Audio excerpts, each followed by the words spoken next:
En el nombre del Padre, y del Hijo, y del Espíritu Santo. Amén. Ven Espíritu Santo entre nosotros, ilumínanos con tu sabiduría para poder darte gloria y así conocer más sobre tu palabra, sobre tu mensaje y sobre los ministerios que quieres que hagamos. Todo esto te lo pedimos por Jesucristo nuestro Señor. En el nombre del Padre, del Hijo y del Espíritu Santo. Amén. ¿Me oyen bien? Bueno, últimamente me han pedido una serie de temas un poco complicados. Entonces yo quería preparar el tema de hoy, es libre albedrío versus predestinación. Pero para entender qué es libre albedrío, qué es la libertad del hombre, vamos a ir al artículo 33 del Catecismo de la Iglesia Católica y veamos el concepto que la Iglesia nos da. El hombre, con su apertura a la verdad y a la belleza, con su sentido del bien moral, con su libertad y la voz de su conciencia, con su aspiración al infinito y a la dicha, el hombre se interroga sobre la existencia de Dios. En estas aperturas recibe signos de su alma espiritual, la semilla de la eternidad que lleva en sí al ser irreductible a la sola materia. Su alma no puede tener origen más que en Dios. Una definición muy bonita de la Iglesia. Y otra definición sobre esa libertad la tenemos en el artículo 1730, y dice así: Dios ha creado al hombre racional, confiriéndole la dignidad de una persona dotada de la iniciativa y del dominio de sus actos. Quiso Dios dejar al hombre en manos de su propia decisión. Eso está en el libro de Sirácida 15:14.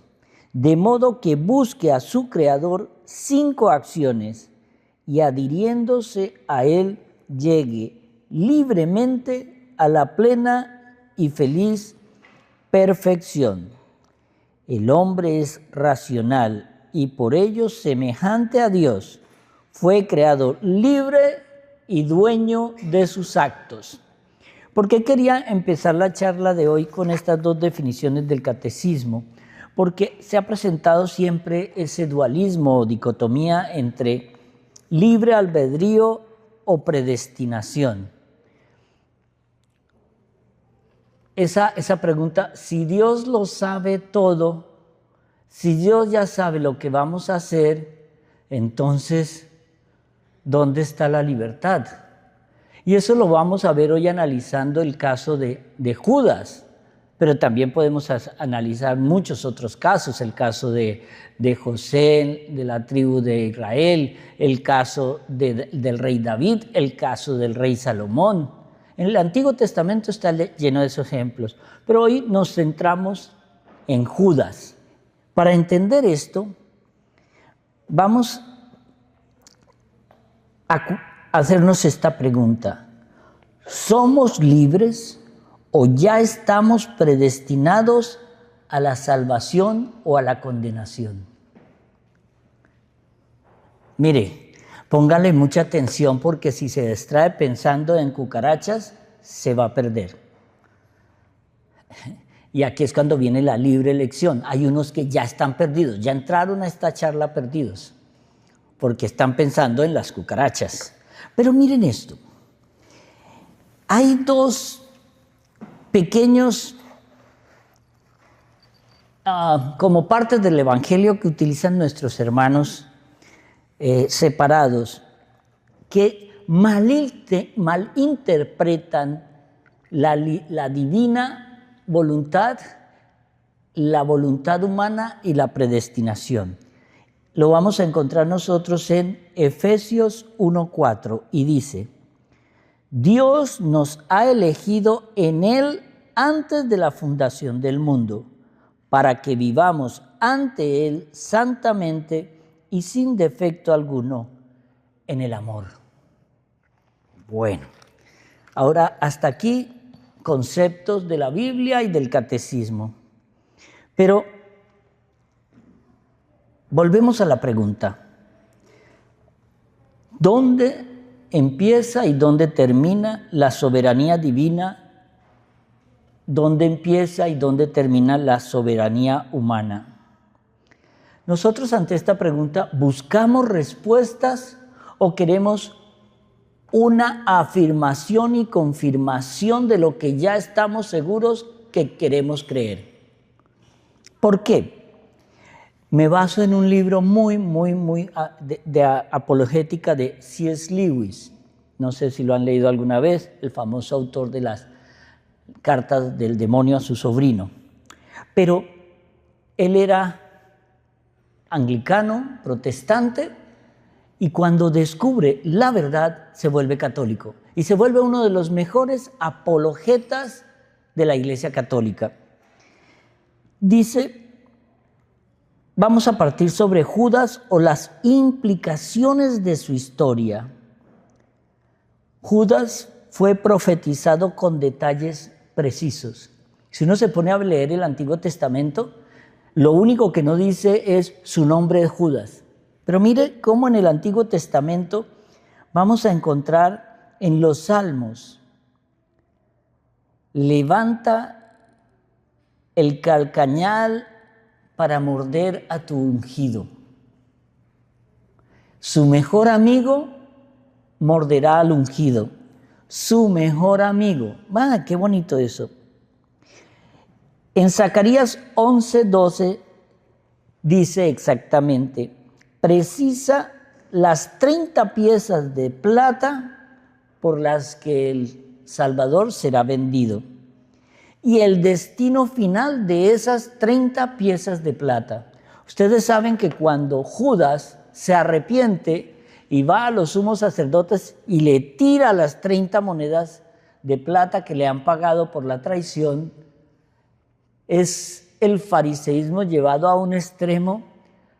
Ellos no dejan tiradas las 30 monedas de plata, las recogen, pero no las pueden poner en el óvulo del templo porque el mismo sacerdote dice, esas monedas están manchadas en sangre. Entonces, dedican esas monedas para comprar el campo del alfarero. ¿Qué es eso? Era un campo en las afueras de Jerusalén que lo iban a asignar como cementerio de todos los extranjeros que no eran judíos, porque ellos tenían en el valle de Josafat, aquí arriba está el monte del templo, aquí hay una pared que se llama, una pared de un valle, se llama el valle de Josafat, y enfrente está el monte de los olivos. En este valle de Josafat es donde se enterraba y se entierra, y eso, una tumba allá vale miles de dólares, y es un huequito ahí chiquito, y ustedes cuando van a Israel van a ver en el valle de Josafat que es una tumba. Pero al otro lado es lo que se llamaba el campo del alfarero, y entonces los sumos sacerdotes asignan esas 30 monedas de plata para que allá van a enterrar a los que no son judíos. Y eso ya está escrito en el libro de Zacarías 500 años antes. Y todas las profecías hablan de eso, pero luego vamos a entender. La pregunta aquí, o sea que Judas estaba predestinado para ser el traidor.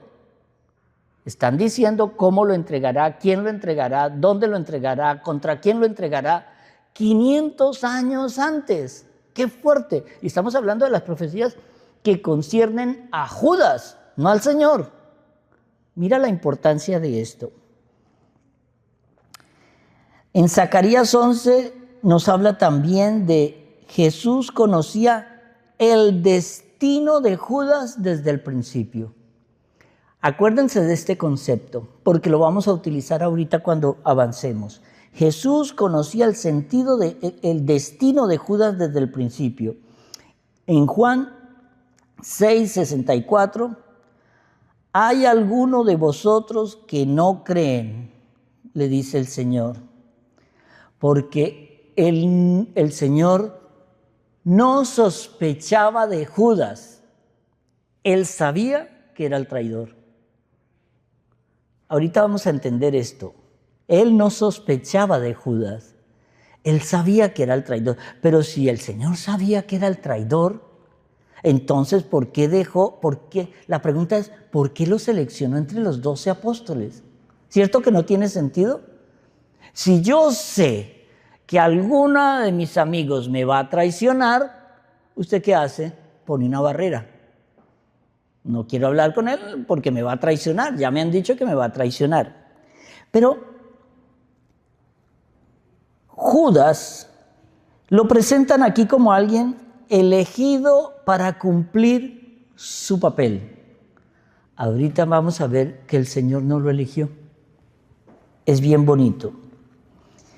En Hechos 1:16 vemos, el destino de Judas estaba señalado divinamente. Judas, pues, fue conocido, destinado, elegido y señalado para la traición. Entonces, Judas no tuvo libertad real. ¿Cómo así? Él es elegido, él es señalado, él es nombrado y él es el que traicionará a nuestro Señor. Judas no tenía libertad ahí, ¿cierto? Ahorita vamos a ver que no, que es todo lo contrario de lo contrario. Y si no tuvo libertad real, entonces los argumentos deterministas aquí que llaman nuestros hermanos calvinistas cobran una fuerza brutal. Una fuerza brutal. Porque el concepto les va a volar la cabeza ahorita, porque es que es una belleza. Si lo entienden, van a decir, oh. Y si no lo entienden, van a decir, oh. Pero es que lo van a entender. Me dejo de llamar Antonio si no lo entienden. Si la elección es así, entonces Dios operaría mediante determinismo absoluto. O sea, que Dios nos habría hecho como robots con un programa determinado y una función determinada, ¿cierto? Porque eso es, muchas veces decimos divina voluntad y la confundimos con determinismo. Eso es un error. Aquí nos va a aclarar algo. Y piénsalo desde tu punto de vista. ¿Tú podrías ser uno de los que Dios ya ha predestinado a la condenación? ¡Wow! Espérate. Entonces, ¿para qué me hizo? ¿No es la pregunta del millón? Si Él sabe que yo me voy a condenar, ¿para qué me creó? Sería un Dios loco, ¿no? Un poquito, sí, loco, pero de amor. Pero, ¿cómo sabes que no eres uno de esos que fueron hechos para condenación según ese determinismo? Pero aquí Lewis va a retomar una teoría tanto de San Agustín como de Santo Tomás de Aquino, muy interesante, con la pregunta de ¿cómo sabes que tu fe es auténtica y no simplemente el resultado de la programación divina? ¿Cuál es una fe? ¿Qué podríamos llamar una fe auténtica? Una fe en la que yo tengo la posibilidad de elegir tener fe. ¿Yo cómo elijo? Orando, creyendo, aceptando. ¿Cómo creo que es el predeterminismo? Es como, bueno, si ya estoy yo para esto, que pues ¿qué le vamos a hacer? Eso es contrario al pensamiento cristiano.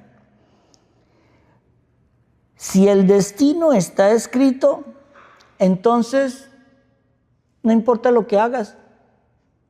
Porque si ya está escrito que te vas a condenar, entonces ¿para qué hago ningún esfuerzo? Viva la vida, la rumba y todo. Y si ya sabes que te vas a salvar, viva la rumba, porque me voy a salvar. Que ese es el error de nuestros hermanos separados. Creer que todos vamos para el cielo con tal de que no matemos a nadie. Y ya está. Qué error tan garrafal. Pero no vamos a juzgar aquí a nadie. En esa diatriba, Lewis nos enseña algo. Primero, que Judas experimentó luchas internas genuinas. Aquí empieza a tomar todo esto un ambiente diferente. O sea, cuando yo lea esto, quiten el nombre de Judas y pongan el nombre de ustedes. ¿Cómo vivió esa pelea interior? Cuando yo conozco mi pecado y sé que es pecado y sé que me condena el pecado, pero cometo el pecado. ¿Qué viene después? Me arrepiento, la culpa, ¿por qué lo hice? ¿Por qué fui tan bruto? Eso no lo debía haber hecho. La culpa, y nos quedamos en la culpa. Pero el remordimiento es incompatible con el determinismo absoluto. ¿Por qué? Porque ¿no les parece ilógico que si el Señor sabía que Judas lo iba a traicionar, entonces ¿para qué le pide conversión? ¿Para qué le pide arrepentimiento? ¿Por qué el Señor nos pide arrepentimiento si en la predeterminación sabe que nos vamos a condenar? Pero peor aún, si sabe que en esa condenación ya está escrito todo. Díganme que están entendiendo hasta aquí, así sea mentira. Pero aquí hay algo bien interesante. Los robots no sienten culpa por realizar su programación. En ese caso, seríamos robots. Al robot se le dice, en esto de la inteligencia artificial que está tan de moda, hágame un texto para presentación de un producto. Y él lo hace, está programado para eso. Pero diséñeme un revólver y él te lo diseña. Él va a tener culpa o arrepentimiento de crear un arma que va a matar a alguien. No, él fue programado para eso. Aquí es donde ya nos damos cuenta que no hay predeterminación. ¿Cómo? Solo con el hecho del arrepentimiento, solo con el hecho de la culpa. Porque si fuéramos predeterminados, ni el Señor nos tendría que pedir conversión, ni el Señor nos tendría que pedir arrepentimiento. ¡Wow! Un aspecto importante en esta diatriba es que Jesús trató a Judas como moralmente responsable de sus actos. O sea, y lo llamó en muchas ocasiones. En Juan 13:27, lo que tengas de que hacer, hazlo rápido. Fueron las palabras con las que lo despedió en la última cena. Alguien, para elegir el curso de la acción, aquí hay una pequeña confusión. Hay una diferencia entre conocer una decisión y forzar esa decisión. Me van a matar y yo tengo un revólver ahí. El que me va a matar no ve que el revólver está a la mano. Yo puedo ver esa decisión como: yo fui a la casa del ladrón a matarlo, o yo me veo forzado porque están mis hijos aquí a coger el revólver y pum, pum, pum. Hay una diferencia entre la decisión como tal y como tal forzar a alguien a una decisión. Esto lo vamos a ver, Fran. Las profecías fueron siempre, todas las profecías del Antiguo y del Nuevo Testamento, fueron siempre condicionales, no determinantes. Alguien libremente elegiría traicionar al Señor. ¿Tenía que ser Judas? No. Y eso lo vemos en un texto que a mí me produce como un dolor cuando lo leí en Luisa Picarreta y en Santa Gertrudis de Helfta. Es en el lavatorio de pies, cuando el Señor se acerca a Judas y le ruega: Judas, no lo hagas, deja que otro lo haga. Judas, durante los 3 años que vivió con el Señor, tuvo tiempo de arrepentirse, tuvo tiempo de cambiar, tuvo tiempo de evolucionar en su vida espiritual, pero no quiso. La avaricia estuvo siempre por encima de su misión de amor, siempre. Tuvo múltiples oportunidades de arrepentirse, sobre todo en la última, cuando el Señor anuncia que uno de vosotros me traicionará. Y Él es el primero que dice: ¿seré yo, maestro? Ahí me imagino al Señor diciéndole: ¿da? ¿Seré yo, maestro? En el arrepentimiento del Señor tenemos que ver algo bien lindo. La puerta del arrepentimiento, el Señor siempre la deja abierta. Siempre. Nunca la cierra. ¿Ustedes saben cuál es el único momento donde el Señor cierra la puerta del arrepentimiento? La muerte. Ya ahí lo hecho está. El problema no es el determinismo, sino que hemos estado haciendo siempre una pregunta equivocada. ¿Fue Judas predeterminado a ser el traidor? Esa pregunta no es la correcta. La correcta es: ¿cómo puede Dios conocer una decisión libre sin causarla? ¿Cómo puede conocer Dios una decisión libre sin causar esa decisión? El predeterminismo causa la decisión del hombre, pero es que el Señor no nos hizo así. Definíamos al comienzo, la libertad del hombre lo hace libre de pensamiento y acción. ¿Por qué? Porque la certeza del conocimiento y la causación de la acción son 2 conceptos diferentes, pero que se ayudan.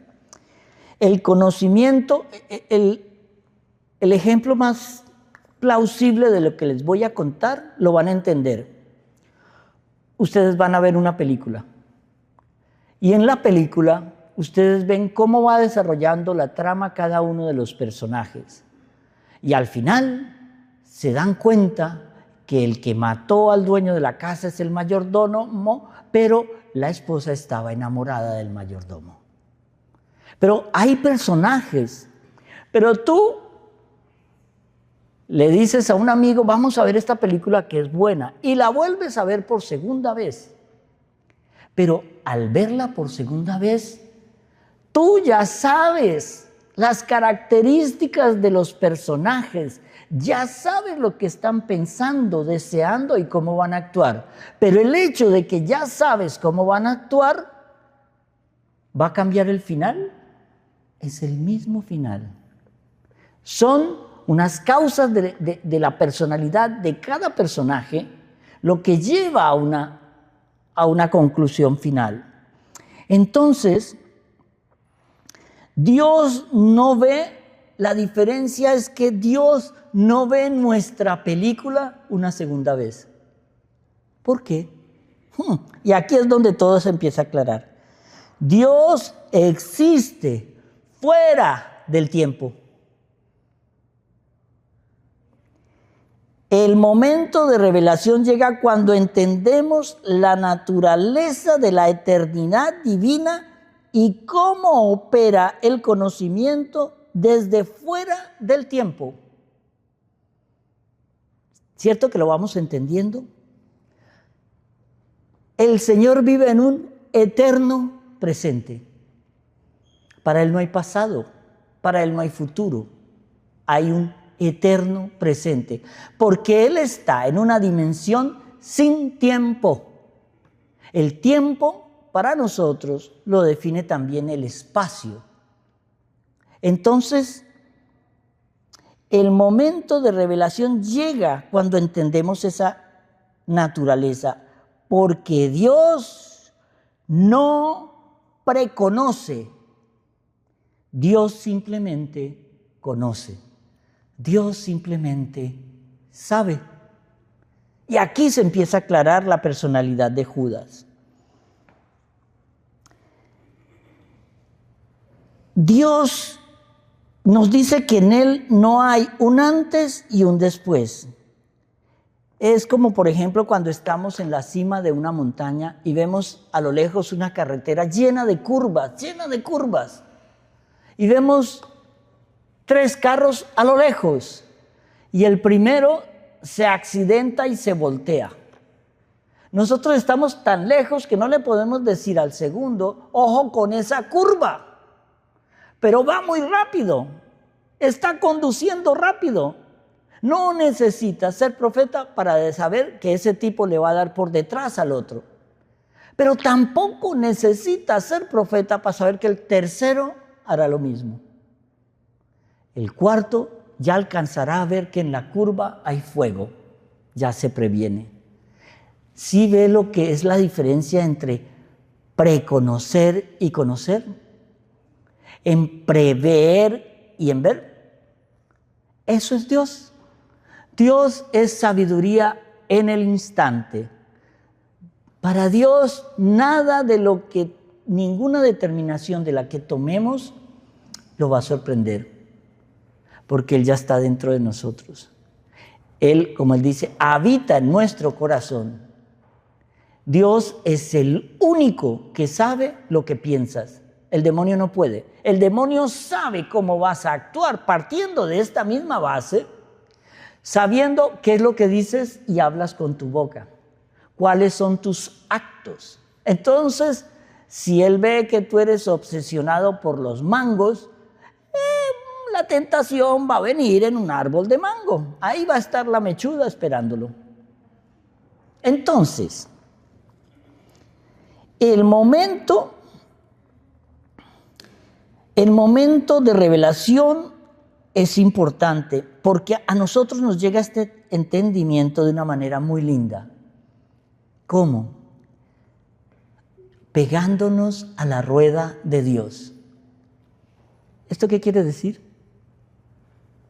Orando al Señor, pidiendo su sabiduría para entender que pase lo que pase, yo te elijo a ti, Señor.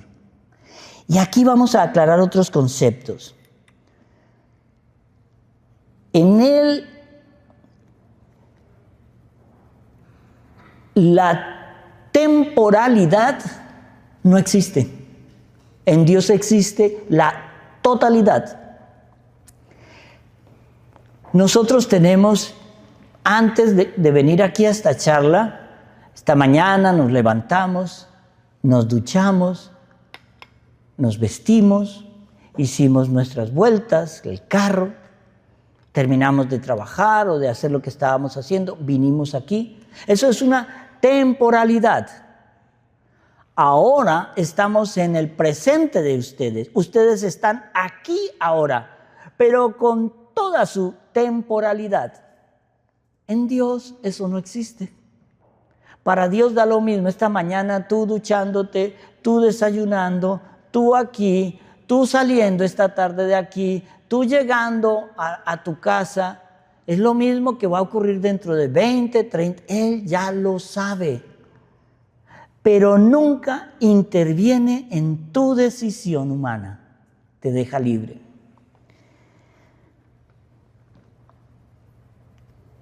Todas son decisiones libres desde la eternidad.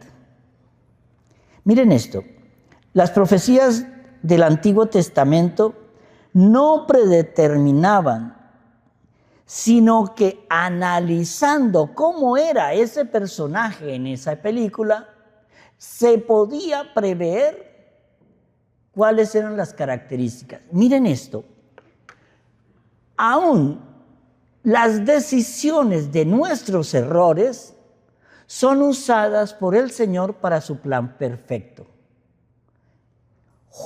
Judas reunía todas las características como ser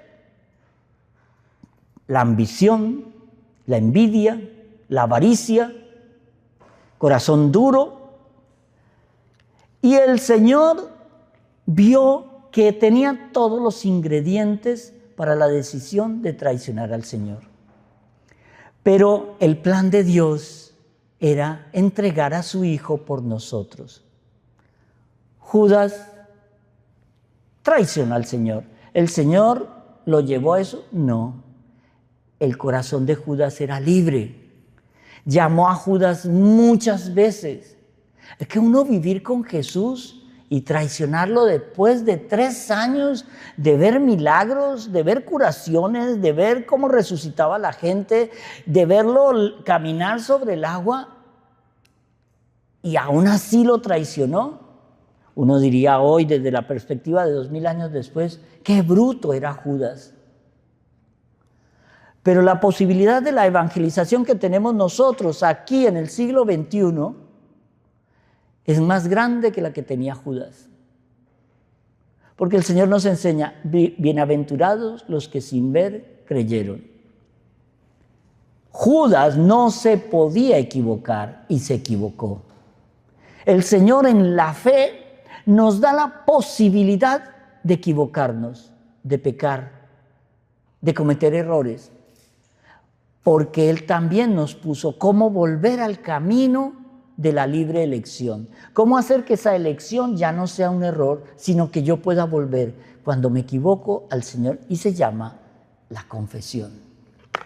El libre albedrío se vuelve así una herramienta que el Señor usa basado en nuestras decisiones para su plan divino, porque el plan de Dios sí o sí se cumple. Es como definir ahora, pues, que la elección de Judas fue libre. La soberanía divina ve todo desde las decisiones libres. Por eso al hombre le pide responsabilidad en cada decisión que tomamos. Por eso el Evangelio nos enseña, tendrás que dar cuenta de cada palabra que digas, de cada acción que tomes y, ojo, de cada pensamiento. ¡Wow! El que deseó la mujer del prójimo en su corazón ya ha cometido adulterio. Es fuerte.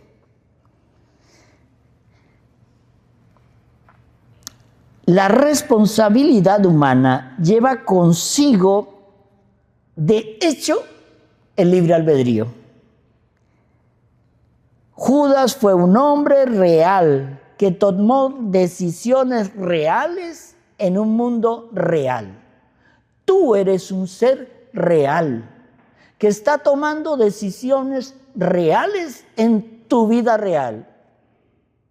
No estamos aquí para jugar. Esto no es un juego, es una guerra, es una lucha. Judas tomó la decisión de poner la avaricia sobre el amor.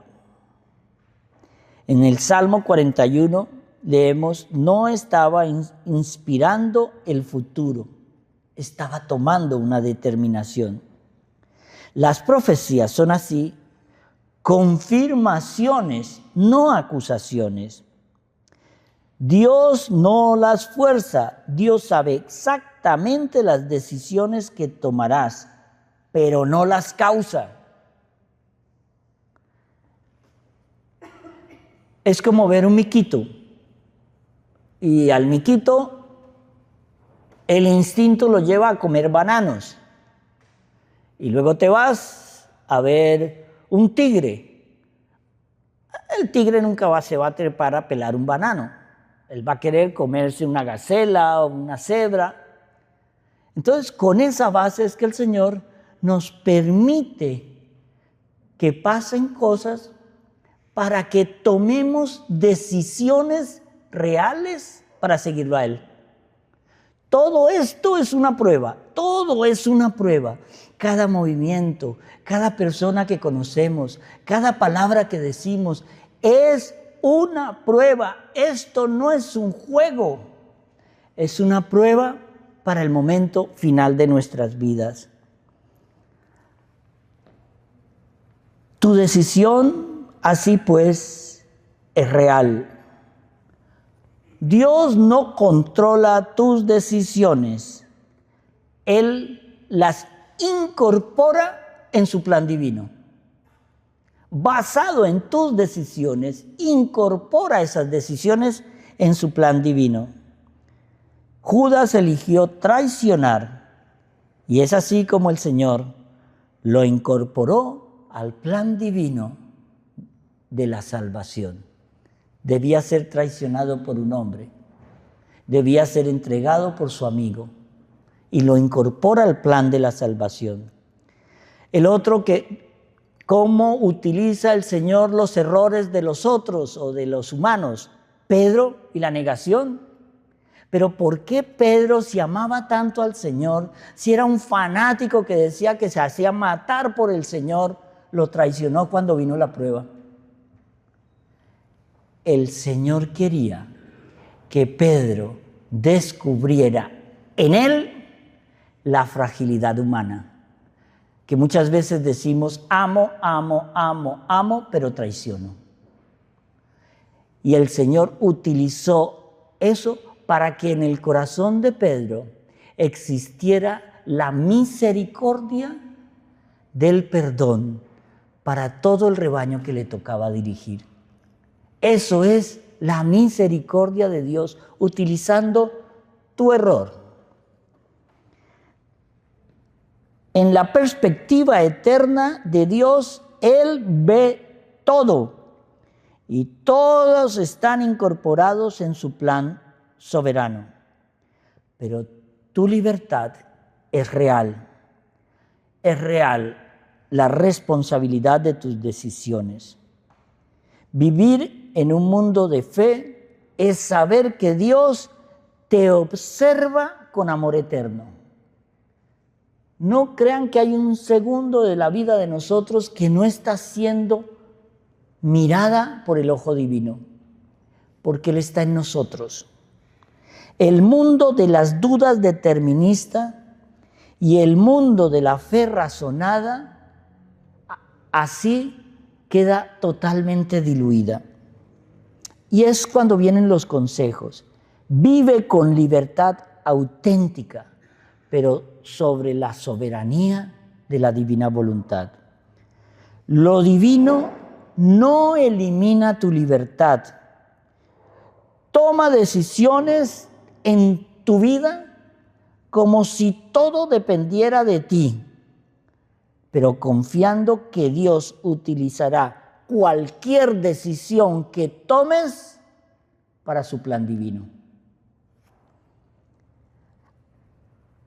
Una de las metas de esta charla es cómo puedo ayudar a mis hermanos atrapados en tantas diferentes sectas.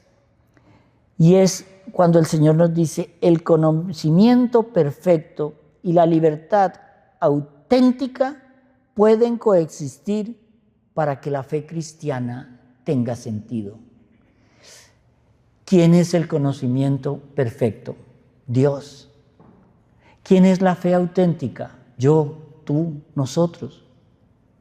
Pero cuando yo entiendo que es a través de rogar en la oración el conocimiento divino, como yo puedo tomar decisiones de acuerdo al conocimiento divino y no de acuerdo a mi voluntad humana.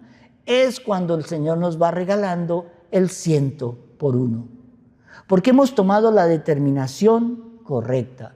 Y no me refiero a si compro el carro blanco o rojo, me refiero a decisiones entre el bien y el mal, que son dos cosas diferentes. El Señor nos dice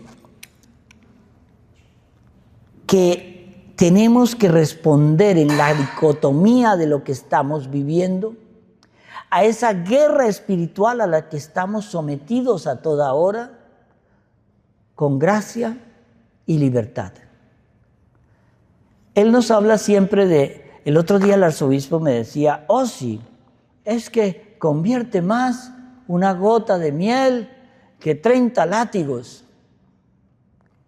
Y yo le dije al arzobispo, tiene razón, voy a dejar de utilizar tanto la miel. Pero el Señor nos va enderezando. Yo le dije al arzobispo, yo creo lo mismo, pero es que yo creo que el Señor a veces nos manda a untar el látigo con miel. Y eso es lo que yo hago. Duele, pero sabe rico. Bueno, Dios conoce qué elegirás, pero Dios utiliza desde la eternidad lo que decides en tu tiempo. Porque Él no tiene tiempo. Ahora, ¿cómo Dios puede conocer tu próxima decisión sin causarla? ¿Y cómo te sirve? A través de la oración. Solo la oración. Únicamente la oración. Porque la oración es esa relación personal con el amor. Seremos juzgados en el amor. Y cada acto, y cada pensamiento, y cada palabra, siempre el Señor nos juzgará desde la pureza de la acción, pero con amor. Ahora, ¿cómo Dios puede conocer esa próxima determinación? Dios la sabe en el tiempo, pero en lo temporal te deja que tú elijas. Lo que tú elijas, Él no la va a violentar. Tu libertad es tan real como la de Judas. El conocimiento de Dios no es predeterminación. La decisión que tú tomes en tu vida es única y absolutamente tuya en la decisión entre el bien y el mal. El conocimiento perfecto y la libertad humana se vuelve así complementario. No es una oposición como planteábamos al comienzo. El futuro es algo que se alcanza.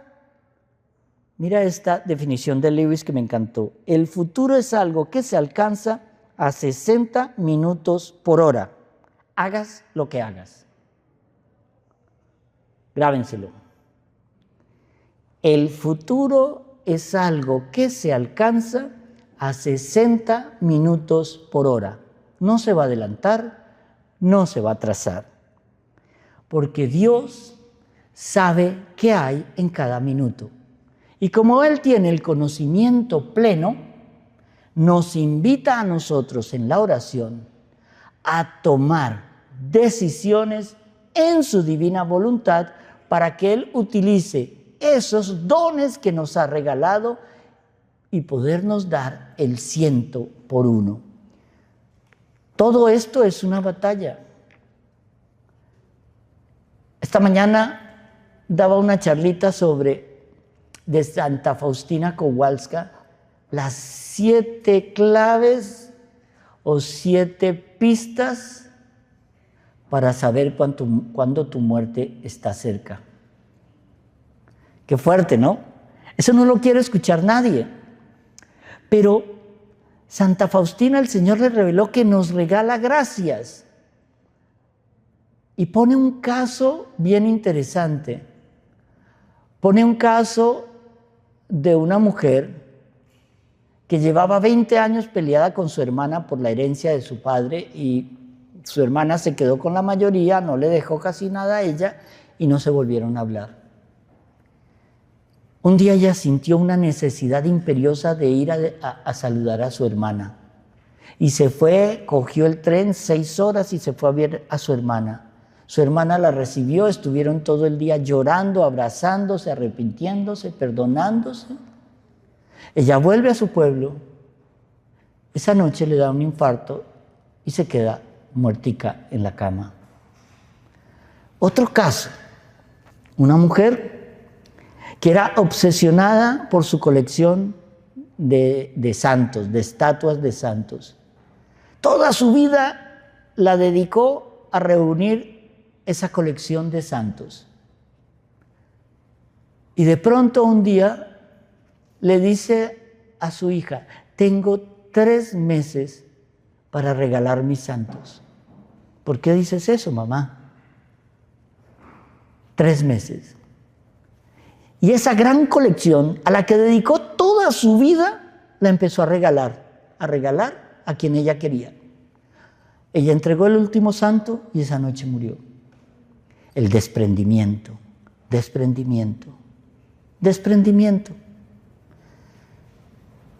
Entender que el Señor en su divina voluntad nos va regalando claves para vivir es lo mismo que entender que el Señor nos va regalando claves para morir. Claves para estar listos al llamado. Claves para que cuando el Señor nos llame, estemos en gracia. Son muchos los casos que yo recibo a través de Catholic Hospice. Cuando alguien le dice que tiene cáncer, lo primero que hace es, llamen al cura. Me quiero confesar. Pero qué lindo sería que sin que nadie te dijera, tienes cáncer, buscaras al Señor por amor y no por miedo. Buscaras al Señor por la necesidad que tienes de un Dios que te ama y no por la necesidad que tienes del milagrito de la sanación. El libre albedrío es real. El Señor nos invita en la oración, a través de la oración, a una relación íntima con Él, para que Él nos enseñe cómo utilizar en el libre albedrío las decisiones para mayor gloria de Dios. Amén. Amén.